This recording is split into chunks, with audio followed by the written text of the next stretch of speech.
lagi scrolling LinkedIn, Instagram, atau TikTok, lalu merasa semua konten mulai terdengar mirip. Judulnya mirip, visualnya mirip, cara ngomongnya mirip, bahkan kadang-kadang cara berpikirnya juga mulai terasa sama. Dan saya mulai curiga, jangan-jangan bukan karena para kreatornya saling meniru, tapi karena mereka menggunakan asisten yang sama.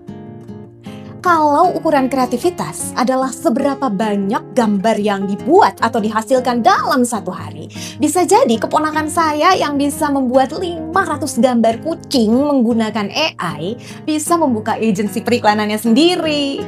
Dan yang mengkhawatirkan, gambar-gambar kucingnya lumayan bagus loh. Di balik candaan itu, ada pertanyaan yang cukup serius. Hari ini AI bisa buat gambar, menulis, bisa bikin iklan, dan semuanya bisa dilakukan dalam hitungan menit. Lalu muncul pertanyaan yang cukup menggelisahkan. Kalau semua orang bisa membuat konten, apa yang masih membuat seseorang itu layak disebut kreatif? Apakah kreativitas manusia sedang kehilangan nilainya atau justru sedang naik kelas? Untuk membahasnya, hari ini saya mengundang seseorang dengan perjalanan karir yang menurut saya sangat menarik. Beliau tidak memulai karir dari sekolah desain, tidak juga dari jurusan komunikasi. Perjalanannya justru dimulai dari dunia keuangan dan pajak, kemudian berpindah ke client servicing, berproses di berbagai multinational advertising agency dan lokal, kemudian membangun advertising sendiri hingga saat ini memimpin fungsi kreatif di sebuah perusahaan e-commerce di Indonesia. Dan saya tertarik mengundang Mas Daniel adalah karena beliau tidak melihat kreativitas hanya dari sisi estetika, tetapi juga dari sisi bisnis, dari sisi data, dan dari sisi perilaku pelanggan. Nah, di tengah dunia yang semakin dipenuhi AI, apakah kreativitas sedang kehilangan nilainya atau justru sedang naik kelas? Mari kita ngopi dan bernalar bersama. Hai Mas Daniel Lesmana, terima kasih sudah meluangkan waktu untuk hadir dan ngobrol di acara Ngopi dan Nalar sore ini. Apa kabar? Kabar baik Mbak Angel, terima kasih juga ya sudah diundang di acara Kopi dan Nalar ini. Mas, perjalanan karir Mas Daniel ini cukup unik. Dari perjalanan tersebut, menurut Mas Daniel sebenarnya apa arti kreativitas? Karena banyak orang masih menganggap kreatif itu identik dengan kemampuan menggambar, membuat video, atau menciptakan konten. Kreativitas adalah kemampuan untuk menghasilkan ide, solusi, karya atau cara berpikir yang baru, original, bermanfaat dalam suatu konteks tertentu. Kreativitas nggak hanya berarti membuat karya seni. Kreativitas juga terlihat ketika seseorang, contoh ya, menemukan cara baru untuk menyelesaikan masalah, menggabungkan ide-ide yang sudah ada menjadi sesuatu yang berbeda, beradaptasi dengan situasi yang baru secara inovatif. Contoh simpelnya gini Mbak, seorang koki gitu ya, dia bisa menciptakan resep baru dari bahan yang tersedia di sekelilingnya misalkan.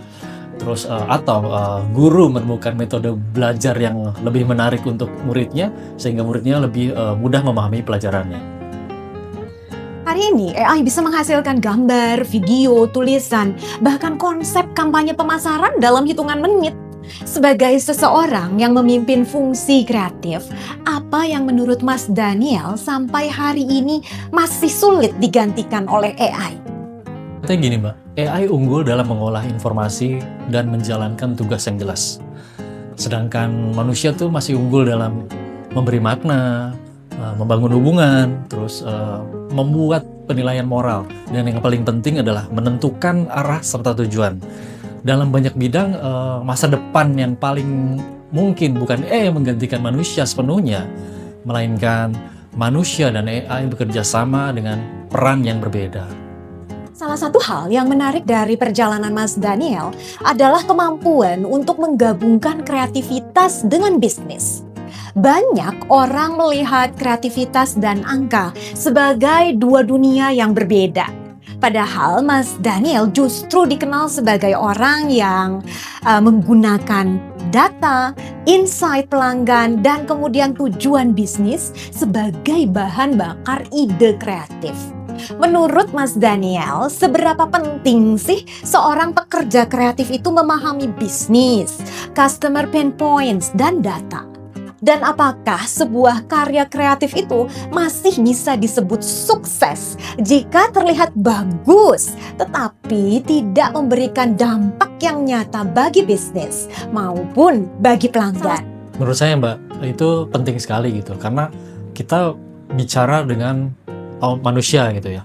Apa yang kita buat, output kreativitas itu kan berupa materi komunikasi, di mana kita harus memberikan informasi yang tepat. Apakah informasi yang kita bikin itu menjadi sebuah solusi buat si audiens kita di luar sana gitu. Makanya data-data itu kita sangat bermanfaat buat kita biar bisa menambah sparks idea yang lebih tepat yang kita develop gitu. Karena ujung-ujungnya materi ini kan output yang ada adalah tujuannya untuk bisnis, di mana harus bisa memberikan dampak yang positif buat bisnis perusahaan. Sebuah karya kreatif biasanya dinilai dari 3 aspek. Yang pertama itu kualitas kreatif. Apakah karya ini menarik, unik, dan dieksekusi dengan baik. Yang kedua, nilai bagi audiensnya. Apakah karya ini membantu, menghibur, atau menggerakkan audiensnya. Yang ketiga, dampak terhadap tujuan. Apakah karya ini mencapai hasil yang diinginkan? Nah, karya yang hanya unggul di aspek pertama, tetapi lemah di 2 aspek lainnya, sering dianggap sebagai karya yang bagus untuk dilihat, tetapi kurang efektif. Karena itu, dalam dunia bisnis dan pemasaran, banyak praktisi berpendapat bahwa kreativitas yang tidak menghasilkan dampak hanyalah craft yang baik, bukan solusi yang berhasil. Sebaliknya, karya yang kurang spektakuler ya, secara visual atau video gitu ya, tetapi berhasil mengubah perilaku audiensnya atau mencapai tujuan bisnis, sering dianggap lebih sukses secara keseluruhan.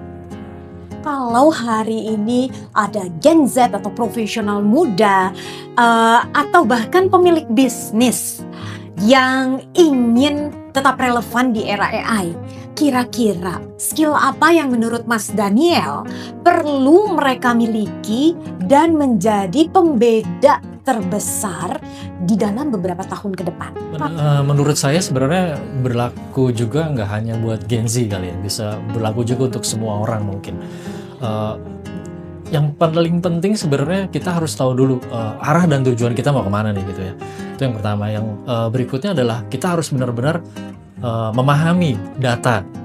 Kita lihat pasarnya kayak gimana gitu, target kita siapa, insight-nya bagaimana gitu, sehingga kita bisa fokus di tujuan kita gitu. Jadi jangan langsung bertanya sama AI gitu, hey menurut lu gimana nih segala macam, gak kayak gitu. Setelah kita ketahui semua datanya apa dan tujuan kita mau ke mana, barulah kita berdiskusi dengan AI, sehingga kita balik lagi, kita ini manusia, kita yang harus mengontrol, mengendalikan semuanya. Yang saya pelajari dari obrolan hari ini, mungkin kreativitas tidak sedang mati, tetapi yang berubah adalah definisi kita tentang kreativitas. Dulu, kreativitas sering diukur dari kemampuan untuk membuat sesuatu. Hari ini, ketika teknologi membuat proses produksi menjadi semakin mudah, yang menjadi berharga justru kemampuan untuk memahami masalah, memahami manusia, dan menghubungkan data dengan insight, dan menemukan makna di balik sebuah ide. Karena pada akhirnya AI mungkin bisa membantu kita untuk membuat konten.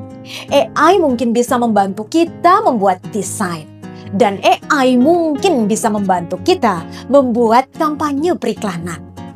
Nah, yang perlu kita renungkan bukan apakah AI menggantikan pekerja kreatif, tetapi apakah kita siap menjadi pekerja kreatif yang tidak hanya bisa membuat, tetapi juga mampu untuk memahami manusia dan bisnis. Karena ketika semua orang bisa membuat sesuatu, yang bernilai adalah mereka yang tahu apa yang layak untuk berdampak dan dibuat. Saya Angelina Nadea, terima kasih sudah ngopi dan bernalar bersama saya dan Mas Daniel Lesmana. Sampai bertemu di episode berikutnya.